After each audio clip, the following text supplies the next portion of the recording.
এবছরে বিপিএল এ নতুন রেকর্ড করলেন সাব্বির রহমান। গতকাল ম্যাচে ঢাকা ক্যাপিটালস হারলেও মাঠে ব্যাট হাতে দুর্দান্ত পারফরমেন্স করেন সাব্বির। লিটন দাস দলে নেই, ব্যাটিং হাতে ছন্দ দেখিয়েছেন সাব্বির রহমান। ৩৩ বলে ৮২ রান করে সাব্বির চমকে দেয় সবাইকে।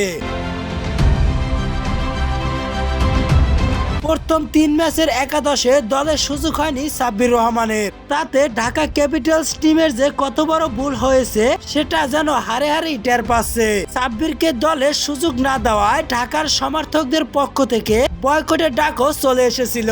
অবশেষে সেই সমর্থকদের প্রাণ জুড়ালো সাব্বির রহমানের ব্যাটিং এর ঝড়ে।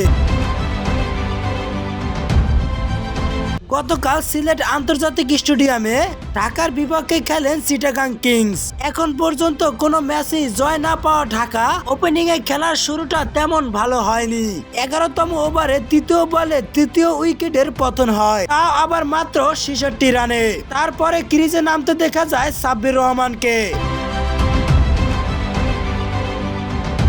আর ক্রিজে নেমে শুরু করেন ৪ ছক্কার ঝড়। আর তার ব্যাটিং এর পরপরই ঢাকাও হারতে থাকে রানের বিশাল পুঁজির দিকে। মাত্র ২২ বলে ৫০ রান করতে সক্ষম হন সাব্বির। সাব্বির যখন ২২ বলে ৫০ রান করে, অপর দিকে তাকালে দেখা যায় তার সঙ্গী তানজিদ তামিম ৫৪ রান করেছিলেন ৪৭ বলে।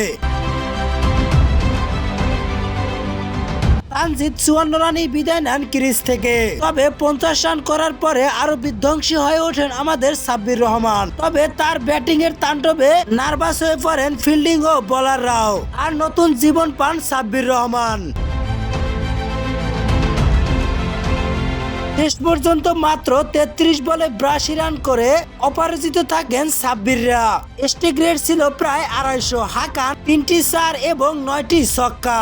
ভিউয়ার্স, এখন সমর্থককারীদের সর্বশেষ কথা হলো, লিটনকে বাদ দিয়ে সাব্বির রহমানকে শুরু থেকে মাঠে ওঠার সুযোগ দিলে তাহলে ঢাকা ক্যাপিটালসের আজকের এই দিনটা দেখতে হতো না।